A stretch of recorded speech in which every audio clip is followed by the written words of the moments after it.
সর্বশক্তিমান মহান আল্লাহ পাক রব্বুল ইজ্জতের দরবারে অসংখ্য শুকরিয়া। আল্লাহ সুবহান মুহিয়ান গরিয়ান সর্বশক্তিমান আল্লাহ পাক আমাদের সকলকে পবিত্র মাহে রবিউল আউয়ালের দ্বিতীয় জুমাবার অত্র মসজিদে আসার এবং বসার তৌফিক দান করেছেন।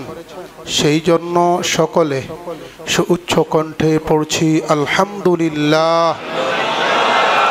কুরআনুল কারীমের সূরা আহজাবের 21 নং আয়াতে কারিমার কিছু অংশ তিলাওয়াত করা হয়েছে। এই আয়াতে কারিমার মধ্যে আল্লাহ পাক রব্বুল ইজ্জত তার পিয়ারা নবী বিশ্ব নবী মুহাম্মদুর রাসূলুল্লাহ সাল্লাল্লাহু আলাইহি ওয়াসাল্লামের চারিত্রিক একটা সনদ সারা পৃথিবীর মানুষদেরকে জানান দিচ্ছেন। আল্লাহ পাক রব্বুল ইজ্জত বলছেন, লাকাদ কানা লাকুম ফি রাসূলিল্লাহি উসওয়াতুন হাসানাহ। ও পৃথিবীর মানুষ, মনে রাখবা, নিশ্চয়ই তোমাদের জন্য সর্বোত্তম সর্বশ্রেষ্ঠ আখলাক চরিত্র রয়েছে আমার নবীর জীবনের মধ্যে। ওই সমস্ত লোকদের জন্য যারা আল্লাহকে চায়, ওয়াল ইয়াউমাল আখির, এবং ওই সমস্ত লোকদের জন্যই সর্বোত্তম চরিত্র রয়েছে যারা কিয়ামত দিবসকে আশা করে। এই আয়াতে কারিমার মধ্যে আমরা যদি একটু ভিতরে ঢুকি তাহলে আমরা দুটো জিনিস পাই। এক নাম্বার কথা হলো, আল্লাহর হাবিব তামাম দুনিয়ার মানুষদের জন্য মডেল।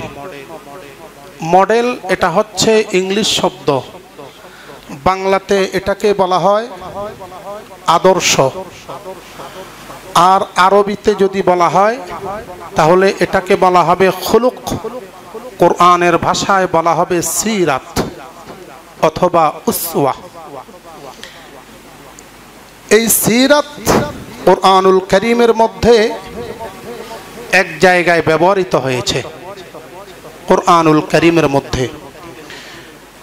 এখন এই শব্দটিকে যেইভাবে নেন না কেন, মডেল, আদর্শ, উসওয়া কিংবা সিরাত, সেটার মধ্যেই আল্লাহর হাবিবের জীবন ইতিহাসের মধ্যেই রয়েছে আমাদের জন্য এই চরিত্রটা। এখন কথা হলো, আদর্শ কাকে বলে আর মডেল কাকে বলে? মডেল কিংবা আদর্শ কোনো ব্যক্তির চরিত্রকে বলা হয় যেই চরিত্র অনুযায়ী তার জীবনের শুরু থেকে শেষ পর্যন্ত কিভাবে চলতে হবে, কিভাবে পরিবার পরিচালনা করতে হবে, সমাজ পরিচালনা করতে হবে, রাষ্ট্র পরিচালনা করতে হবে, আন্তর্জাতিক অবস্থান কিভাবে পরিচালনা করতে হবে, যেইভাবে পরিচালনা করতে হবে সেই পদ্ধতিকেই বলা হয় আরবিতে সিরাত, কোরআনের ভাষায় উসওয়া, ইংরেজিতে মডেল, বাংলায় আদর্শ। তাহলে আল্লাহ পাকের কোরআনুল কারীমের আয়াত থেকে আমরা বুঝতে পারলাম আমাদের একেবারে পরিবার জীবন থেকে শুরু করে রাষ্ট্র জীবন পর্যন্ত আমাদের পরিচালনা করার জন্য আল্লাহ পাক তার নবীকে পাঠিয়েছেন। তার নবীর চরিত্রটা আমাদের সামনে আছে, ঠিক কিনা বলেন? কোনো একজন মুমিন কখনো তার জীবনের কোনো একটা বিষয়ের ক্ষেত্রে আল্লাহর হাবিবের জীবন ইতিহাস বাদ দিয়ে অন্য কোনো পথ পদ্ধতি গ্রহণ করতে পারে?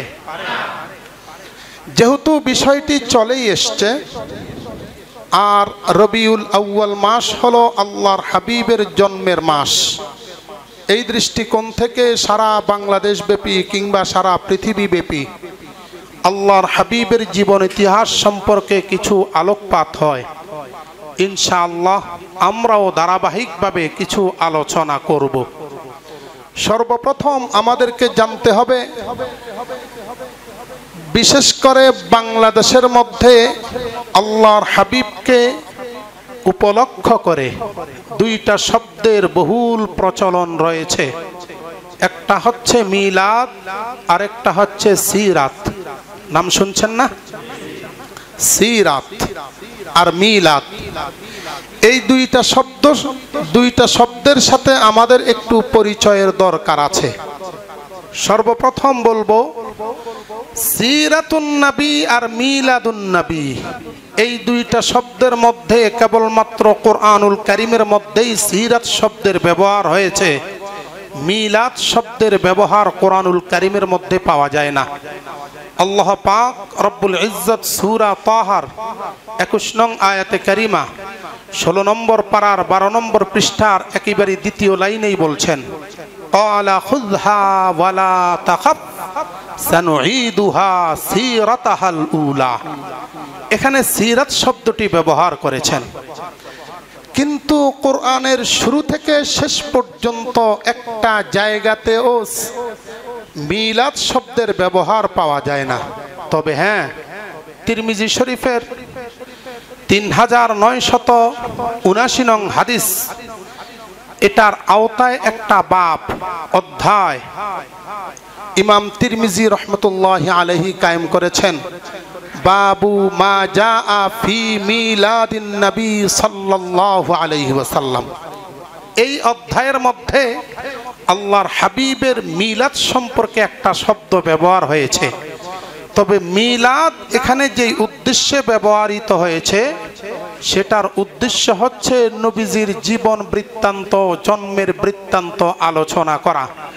এখানে মিলাদ শব্দটির অর্থ এটা নয় যে এখানের মধ্যে কতক্ষণ ক্যাম করবে, মিলাদ পড়বে, মিষ্টি বিতরণ হবে, বিষয়টা এমন নয়। সারসংক্ষেপ কথা হলো, সিরাতের ব্যবহার কোরআন এবং হাদিসের মধ্যে রয়েছে, মিলাদের ব্যবহার তেমন একটা পাওয়া যায় না, কিছু কিছু জায়গায় পাওয়া যায়। তারপরেও সিরাতুন নবী আর মিলাদুন নবী শব্দটির একটু অর্থ আমাদের জানা দরকার। সেটা হলো সিরাতুন নবী, সিরাত এটা হচ্ছে আরবি শব্দ, আর নবী এটাও হচ্ছে আরবি শব্দ। সিরাত শব্দটি নবী শব্দের সাথে সম্বন্ধ হয়েছে, সন্ধি চুক্তি। বাংলা গ্রামারের মধ্যে রয়েছে একটা অধ্যায় সন্ধি চুক্তি, অনুরূপভাবে আরবি গ্রামারের মধ্যেও সন্ধি চুক্তি রয়েছে। আরবিতে বলা হয় মুজাফ মুজাফ ইলাইহি অথবা এজাফাত। সিরাত শব্দটি সন্ধি হয়েছে আন-নবীর সাথে, যেই রকম ভাবে বাংলা ভাষায় বিদ্যালয় শব্দটির ব্যবহার হয়, বিদ্যা যোগ আলয় সমান সমান বিদ্যালয়, অনুরূপভাবে সিরাত প্লাস যোগ আন-নবী সমান সমান সিরাতুন নবী। এর অর্থ হচ্ছে বিশ্বনবীর জীবন ইতিহাস। অর্থাৎ আল্লামা ইবনুল কাইয়িম রাহমাতুল্লাহি আলাইহি তিনি শরহে বুখারীর মধ্যে লিখেছেন, সিরাতুন নবী বলা হয় হুয়াল্লাযী মা উযিফা ইলান নবী সাল্লাল্লাহু আলাইহি ওয়াসাল্লাম মিন বিলাদাতিহি ইলা ওয়াফাতিহি। তিনি বলছেন সিরাতুন নবী বলা হয় আল্লাহর হাবিবের জন্ম থেকে শুরু হয়ে একেবারে মৃত্যু পর্যন্ত আল্লাহর হাবিব যা কিছু করেছেন, যা কিছু বলেছেন, যা কিছু আমল করেছেন, তামাম সমস্ত কার্যাবলীর সমন্বয়কে বলা হয় সিরাতুন নবী। তাহলে বোঝা গেল সিরাতুন নবীর ভিতরে আল্লাহর হাবিবের জন্ম আছে কি নাই? সিরাতুন নবীর ভিতরে আল্লাহর হাবিব ওহী প্রাপ্ত হয়েছেন সেটা আছে কি নাই? কোরআনুল কারীম আছে কি নাই? নামাজ, রোজা, হজ, যাকাত, মসজিদ, মাদ্রাসা যা কিছু আছে সব কিছু আছে কি নাই? যেহেতু জন্ম থেকে মৃত্যু পর্যন্ত যা কিছু আছে সব কিছুর সমন্বয়কে বলা হয় সিরাতুন নবী। তাহলে নামাজ থাকবে এটার ভিতরে, এটাই তো স্বাভাবিক, ঠিক কিনা বলেন? তাহলে নামাজ পড়া ফরজ না সুন্নত? জোরে বলেন। ফরজ। হজ করা সুন্নত না ফরজ? পর্দা করা ফরজ না সুন্নত? মসজিদের মধ্যে নামাজ পড়ার জন্য সমবেত হওয়া ফরজ না সুন্নাত? ফরজ। যেহেতু প্রত্যেকটা বিষয় ফরজ, তাহলে এখান থেকে আমরা এতটুকু জেনে নিতে পারি আল্লাহর হাবিবের সিরাত তাম দুনিয়ার সমস্ত মানুষকে মান্য করাও ফরজ। ঠিক কিনা বলেন?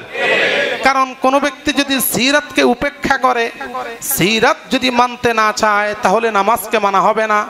সিরাত যদি না মানতে চায়, তাহলে মসজিদকে মানা হবে না। কোন ব্যক্তি যদি সিরাত মানতে না চায়, তাহলে মাদ্রাসা মানা হবে না। কোন ব্যক্তি সারসংক্ষেপ কথা সিরাত মানতে চাইবে না, তাহলে কোরআনুল কারীম মানা হচ্ছে না। ঠিক কিনা বলেন?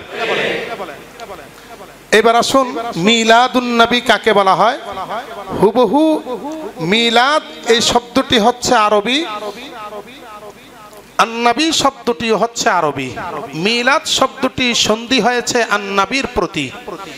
ওই যে আগের মতো বিদ্যা যোগ আলয় সমান সমান বিদ্যালয়, অনুরূপভাবে মিলাদুন নবী, মিলাদ যোগ আন-নবী সমান সমান মিলাদুন নবী। তো মিলাদুন নবী শব্দটিও সন্ধি হয়েছে। মিলাদ মানে হচ্ছে জন্ম। জন্মের সময়কার যেই আলোচনা, জন্মের সময়কার যেই সমস্ত কার্যাবলী সংগঠিত হয়েছে, সেই সমস্ত কার্যাবলীকে বলা হয় মিলাদুন নবী। এই সম্পর্কে আল্লামা আবু ঈসা আত-তিরমিজি রহমতুল্লাহি আলাইহি তিনি তার বিখ্যাত গ্রন্থ as-সুনান লিত-তিরমিজির মধ্যে তিনি উল্লেখ করেছেন যে মিলাদ বলতে ওই জিনিসকেই বলা হয় মা উযীফা ইলান নবী সাল্লাল্লাহু আলাইহি ওয়াসাল্লাম হিনা ওয়াদাআত উম্মা রাসূলিল্লাহ সাল্লাল্লাহু আলাইহি ওয়াসাল্লাম। আল্লাহর হাবিব ওনার মা ওনাকে জন্ম দেওয়ার সময় যেই অবস্থান, যেই কার্যাবলী সংগঠিত হয়েছে, সেই সংগঠিত বিষয়াবলীর সারসংক্ষেপ নাম হচ্ছে মিলাদুন নবী। তাহলে এখান থেকে আমরা বুঝতে পারলাম আল্লাহর হাবিবের কেবলমাত্র জন্মের সময় যা কিছু হয়েছে সেটাকেই বলা হয় মিলাদ, সেটাকেই বলা হয় কি? তাহলে আল্লাহর হাবিব, আমরা যদি বলি আল্লাহর হাবিব কতক্ষণ সময় নিয়ে জন্মগ্রহণ করেছেন, তাহলে বলতে হবে গর্ভে এসেছেন। গর্ভের মধ্যে যদি 10 মাস 10 দিন থাকে, এই সময়টা আমাদের হাতে নিতে হবে। জন্মের পর জন্ম হওয়ার সময় ধরেন 1 দিন সময় লেগেছে, তাহলে 10 মাস 11 দিন এই সময়টাকে বলা হবে মিলাদুন নবী। কথাটা বুঝে আসছে না? যেহেতু জন্মের সময়কার যেই সমস্ত কার্যাবলী হয়েছে, সেই সমস্ত কার্যাবলীকেই বলা হয় মিলাদ। তাহলে আল্লাহর হাবিব মায়ের গর্ভে আসা থেকে শুরু করে দুনিয়া আসা পর্যন্ত সময় আমরা আনুমানিক ধরে নিলাম 10 মাস 11 দিন, ধরেন 1 বছর। এই 1 বছরকে বলা হবে মিলাদুন নবী। 1 বছরকে কি বলা হবে? আচ্ছা, এবার বলুন তো, আল্লাহর হাবিব যখন জন্মগ্রহণ করেছেন তখন কি কোরআন নাজিল হয়েছিল? জোরে বলেন, হয়েছিল? হয় নাই। আল্লাহর হাবিব যখন জন্মগ্রহণ করেছেন তখন কি উম্মতের জন্য নামাজ ফরজ হয়েছিল? ওই সময় কি পর্দা ফরজ হয়েছিল? হজ ফরজ হয়েছিল? যেহেতু ফরজ হয় নাই, এটা হচ্ছে ওহী প্রাপ্তির আগের ঘটনা, তাহলে এটা আমাদের জন্য পালন করা ফরজ হবে না ওয়াজিব হবে না সুন্নাত হবে না মুস্তাহাব হবে? এই সম্পর্কে তাম দুনিয়ার সমস্ত মুফাসসির, মুহাদ্দিস, ফুকাহা তাদের বক্তব্য হচ্ছে তাম দুনিয়ার মুসলমানদের জন্য বিশ্বনবীর মিলাদ পালন করা, মিলাদ সম্পর্কে আলোচনা করা, এটা হচ্ছে মুস্তাহাব। আর মুস্তাহাবের অর্থ হলো কোনো ব্যক্তি যদি পালন করে সওয়াব আছে, কোনো ব্যক্তি যদি বর্জন করে তাহলে সওয়াব নাই, গুনাহও। তাহলে ক্লিয়ার হয়ে গেছেন, সিরাতুন নবী পালন করা হচ্ছে ফরজ আর মিলাদুন নবী পালন করা হচ্ছে মুস্তাহাব। কথাটা ক্লিয়ার? কথাটা ক্লিয়ার তো? মিলাদুন নবী পালন করা কি মুস্তাহাব, মিলাদুন নবী পালন করা কি? জোরে বলেন কি? আর সিরাতুন নবী পালন করা কি? বুঝছেন না আপনারা? বিশ্বনবীর মিলাদ এটা হচ্ছে তাম দুনিয়ার মানুষের জন্য মুস্তাহাব, কিন্তু সিরাতুন নবী এটা পালন করা হচ্ছে ফরজ। এটা যদি কেউ অস্বীকার করে, আল্লাহর কসম ওই লোকটা মুমিন হতে পারে না। ঠিক কিনা বলেন? মুমিন যদি হতে হয় তাহলে সিরাতুন নবীকে ফরজ মানতে হবে, মিলাদকে মুস্তাহাব মানতে হবে। আর যদি মুমিন না হতে চান তাহলে কোনো সমস্যা নেই। এই জন্য বড় সাবধান। আমি গত সপ্তাহেও বলেছিলাম, এখন রবিউল আউয়াল মাস শুরু হয়েছে, কতজনে কত কথা বলবে। কেউ বলবে সাইয়্যিদুল আয়াত শরীফ রাজার বাগের মধ্যে চলছে, কেউ বলবে বিশ্ব আশিক রাসূল চলছে। আল্লাহর কসম, এই মিলাদের বছরেই, মিলাদের মাসের মধ্যেই আল্লাহর হাবিবকে, আল্লাহর হাবিবের ইজ্জত নিয়ে দেশে সিনেমিনি খেলা হচ্ছে, কিন্তু ওই সমস্ত লোকদেরকে খুঁজে পাওয়া যাচ্ছে না। ঠিক কিনা বলেন? তাহলে বুঝতে হবে এই সমস্ত লোক কেবলমাত্র আমাদেরকে ডিনাই করে, সিরাতুন নবীকে ডিনাই করে কেবলমাত্র নিজের পেটটাকে বাঁচানোর জন্য। ঠিক কিনা বলেন?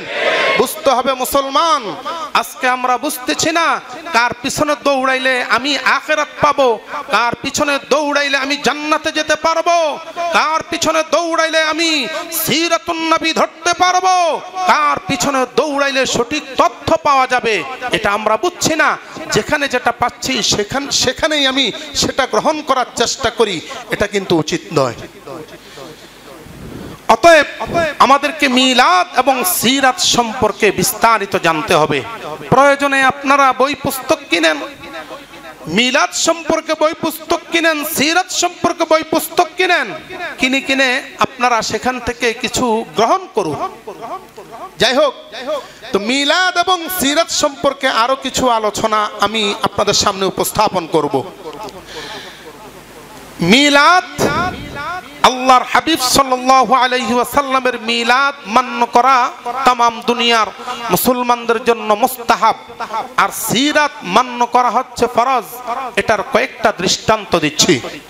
এক নম্বর দৃষ্টান্ত, মুস্তাদরাকে হাকিম, ইমাম হাকিম রাহমাতুল্লাহি আলাইহি একটা কিতাব লিখেছেন, মুস্তাদরাকুল হাকিম। এই কিতাবের মধ্যে উনি আল্লাহর হাবিব সাল্লাল্লাহু আলাইহি ওয়াসাল্লামের একটা বাব, অধ্যায় কায়েম করেছেন ওনার মিলাদ সম্পর্কে। তো তিনি বলতেছেন, দালাইলুন নবুওয়ার মধ্যেও হাদিসটি এসেছে। তিনি বলতেছেন, আল্লাহর হাবিব সাল্লাল্লাহু আলাইহি ওয়াসাল্লামের মা আমেনা যখন গর্ভবতী হয়েছেন, গর্ভবতী হওয়ার পর স্বাভাবিকভাবে আমাদের দেশের কোনো মহিলা যদি গর্ভবতী হয় তাহলে কখনো বা বমি বমি ভাব হবে, কখনো পেট ব্যথা করবে, কখনো বা বিভিন্ন ধরনের রোগ বিমার তাকে ধরবে কি ধরে না? ধরে। কিন্তু হযরতে আমেনা তিনি বলতেছেন, ও বিশ্ববাসী মনে রাখবা, আমি বিশ্ব নবীকে যখন আমার পেটের মধ্যে গ্রহণ করেছিলাম, যেই কয়দিন তিনি পেটের মধ্যে ছিলেন ততদিন পর্যন্ত আমি কোনো ধরনের বমি বমি ভাব হয় নাই, কোনো ধরনের অসুস্থতা আমাকে গ্রাস করে নাই, বরং নিরাপদ একেবারে শান্তির সাথে আমি মুহাম্মদকে গর্ভধারণ করেছি। আচ্ছা বলুন তো, এখন যদি কেউ যদি বলে মিলাদ পালন করা জরুরি, মিলাদ না মানলে সে কাফের হয়ে যাবে, তাহলে নিশ্চিত রূপে আমার ওয়াইফ, আপনাদের ওয়াইফ যখন সন্তান গ্রহণ করবে তাদের জন্য তো এরকম হওয়াটা জরুরি হয়ে যাবে। কথা বুঝেন নাই? আমেনার যেরকম কষ্ট হয় নাই, আমাদের স্ত্রীরা বা আমাদের মা বোনরা বাচ্চা গ্রহণ করলে কষ্ট হয় কি হয় না? হয় কি না? তাহলে কষ্ট যেহেতু হচ্ছে, তাহলে এখন থেকে সিদ্ধান্ত নিতে হবে কষ্ট পাওয়া যাবে না। আর কষ্ট পাওয়া যাবে না এই কথাটা তাম দুনিয়ার কেউ বলতে পারবে? কেউ বলতে পারবে? যেহেতু পারছে না, তার মানে মিলাদ পালন করা ফরজ নয়, বরং মিলাদ পালন করা হচ্ছে মুস্তাহাব। ঠিক না বলেন? দুই নম্বর, وعن ابن سارية رضي الله تعالى عنه أنه قال أن أم رسول الله صلى الله عليه وسلم حين وضعته আদাআত লাহু কুসুরুশ শাম। হযরত সারিয়া রাদিয়াল্লাহু তাআলা আনহু তিনি বলতেছেন, আল্লাহর হাবিব সাল্লাল্লাহু আলাইহি ওয়াসাল্লামের মা, ওনার কাছ থেকে আমি শুনেছি যখন ওনার রাসূলুল্লাহ তার মায়ের গর্ভে এসেছিল, হযরতে আমেনা একদিন রাতের বেলায় স্বপ্নে দেখতেছেন ওনাকে গায়েব থেকে বলে দিচ্ছে, তোমার গর্ভের মধ্যে যেই সন্তানটি আছে এই সন্তান কোনো সাধারণ সন্তান নয়, বরং কিয়ামত পর্যন্ত এই সন্তান উম্মতের কান্ডারি, উম্মতের সরদার এবং নবীদের সরদার হয়ে যাবে। শুধু তাই নয়, উনি বলতেছেন হঠাৎ করে আমার সামনে একটা আলো বিচ্ছুরিত হলো, একটা নূর আমার সামনে চলে আসলো। আমি হচ্ছি মক্কা মুকাররমায়, আর যেই আলোটা আমার সামনে চলে এসেছিল আলোটা এত প্রভাব বিস্তার করে ফেলেছে, প্রভাব বিস্তার করার কারণে এই আলোর মাধ্যমে আমি সুদূর শাম দেশ পর্যন্ত আমার চোখের সামনে ভেসে উঠতে লাগলো। তার মানে আল্লাহর হাবিবের জন্মটা অত্যন্ত বরকতময়, বরকতময় বিধায় আল্লাহর হাবিব সাল্লাল্লাহু আলাইহি ওয়াসাল্লামের মা ওই নূরের মাধ্যমে শাম দেশটা দেখতে পাইল। মক্কা নগরী থেকে শাম দেশ কমপক্ষে ১৫০০ কিলোমিটার দূরে। এই ১৫০০ কিলোমিটার দূরে উনি নূরের মাধ্যমে দেখতে পেয়েছে। এর অর্থ হলো বিশ্বনবী যখন নবুয়ত প্রাপ্ত হবেন, নবুয়ত প্রাপ্ত হলে ওনার এই নবুয়ত রিসালাতের দায়িত্বটা আল্লাহ পাক শাম দেশ পর্যন্ত পৌঁছায়া দিবেন। এমন একটা সময় আসবে যেই সময় তামাম দুনিয়ার সমস্ত মানুষগুলো বিশ্ব নবীকে অনায়াসেই আল্লাহর হাবিবকে নবী হিসাবে মান্য করে নেবে। এটার অর্থ হলো এটা। তাহলে হযরত আমেনা যখন আল্লাহর হাবিবকে এইভাবে দেখেছেন, নূর দেখেছেন আল্লাহর হাবিবকে পেটে নেওয়া অবস্থায়, এখন যদি আমরা বলি যে মিলাদুন নবী পালন করা, উদযাপন করা ফরজ, তাহলে আমাদের বক্তব্য হলো আমাদের স্ত্রী, আমাদের মা বোন যখন গর্ভবতী হবে তখন এই ধরনের স্বপ্ন দেখা জরুরি হয় কিনা? কিন্তু এটা কি কখনো সম্ভব? কখনো সম্ভব হবে? হযরত রাসূলুল্লাহ সাল্লাল্লাহু আলাইহি সাল্লামের ফুফি উম্মে হানি রাদিয়াল্লাহু তাআলা আনহা, তিনি সিরাতে ইবনে হিশামের মধ্যে আল্লামা ইবনে হিশাম রাহমাতুল্লাহি আলাইহি নকল করেছেন, রাসূলুল্লাহ সাল্লাল্লাহু আলাইহি সাল্লাম যখন জন্মগ্রহণ করলেন, তো জন্মগ্রহণ করার পর নাভি যেটা আছে, নাভিটা সাধারণত তার পেটের সাথে লেগে থাকে এবং খাতনা, সুন্নতে খাতনা যেটা, লজ্জাস্থানটা কাটা থাকে না, খাতনা অবস্থায় থাকে না, বরং খাতনাবিহীন থাকে। তো যেহেতু আল্লাহর হাবিব জন্মগ্রহণ করেছেন, উম্মে হানির ভাতিজা জন্মগ্রহণ করেছে, তো উম্মে হানি মোটামুটি ভাবে সিদ্ধান্ত নিয়েছে যে ভাতিজা যেহেতু হয়েছে তাহলে তার নাভিটা আমি কেটে আলাদা করে দেব। একটা ছুরি নিয়ে সামনে এগোতে লাগলো। ওই সময় ভোর রাত, তাহাজ্জুদের সময় উনি যখন এগোবার লাগছেন, ওই মুহূর্তে গায়েব থেকে একটা আওয়াজ পাইলেন। আওয়াজটা কি? হযরত উম্মে হানি রাদিয়াল্লাহু তাআলা আনহা তিনি বলতেছেন, আমি যখন বিশ্বনবী সাল্লাল্লাহু আলাইহি ওয়াসাল্লামের নাভি কাটার জন্য কাস্তে নিয়ে সামনে এগুলাম, এমন সময় একটা আওয়াজ আসলো, এমন সময় একটা আওয়াজ দিল। আওয়াজের মধ্যে বলা হচ্ছে, ও উম্মে হানি, তোমার কাস্তে নিয়ে এগুবার দরকার নাই, কারণ এই সন্তান সাধারণ কেউ না, এই সন্তান হলো আমার আরশে আজিমের মালিক আমার আল্লাহ রব্বুল আলামিনের পিয়ারা হাবিব। সুবহানাল্লাহ। যেহেতু পিয়ারা হাবিব, ওনার নাভিটা দুনিয়ার কাস্তে দ্বারা কাটা হোক, উনি এটা চান না, বরং তিনি জান্নাত থেকে ফেরেশতাদের মাধ্যমে একটা ছুরির ব্যবস্থা করে কুদরতি ভাবে ওই নাভিটা কেটে দিয়েছেন। ও ভাই, আমার এবং আপনার সন্তান যখন জন্মগ্রহণ করে ওই মুহূর্তে কি এই জিনিসটা সম্ভব হবে নাকি? জোরে বলেন, সম্ভব হবে? কখনো সম্ভব না। উম্মে হানি বলতেছেন, এই আওয়াজটা যখন আমি পাইলাম, সামনে এগুবার লাগলাম, আসলে বাস্তবতা কতটুকু আমি দেখলাম। আমার নবী তিনি বলতেছেন, আমি দেখলাম আমার ভাতিজা মুহাম্মদের নাভিটা মনে হয় যেন কোনোদিনই তার নাভির সাথে লাগে নাই। সুবহানাল্লাহ। এটা হলো আল্লাহর হাবিবের শান, এটা হলো বিশ্ব নবী। সামনে নবী হতে যাচ্ছেন, রাসূল হতে যাচ্ছেন, তিনি রাসূল হবেন, এটা হলো বড় আলামত। শুধু তাই নয়, এইবার উম্মে হানি বলতেছেন, আমি কোলে নিতে যাব, আমি কোলে নিতে যাব।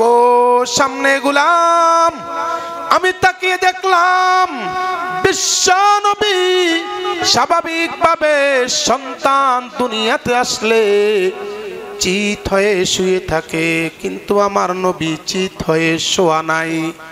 মুহাদ্দিসিনে কেরাম ব্যাখ্যায় লেখেন এর অর্থটা কি? নবীজি চিত হয়ে শোয়া নাই। তামাম দুনিয়ার সমস্ত শিশু সন্তান দুনিয়াতে আসলে চিত হয়ে শুয়ে থাকে, কিন্তু নবীজি চিত হয়ে শোয়ে নাই, উপুড় হয়ে শোয়া। সমস্ত মুহাদ্দিসিনগণ বলেন এটার কারণ হলো বিশ্ব নবী হবে তামাম দুনিয়ার মধ্যে সবচাইতে বড় ইবাদত গুজার, সবচাইতে বড় আবেদ, সবচাইতে বড় ইবাদত বন্দেগী করনেওয়ালা।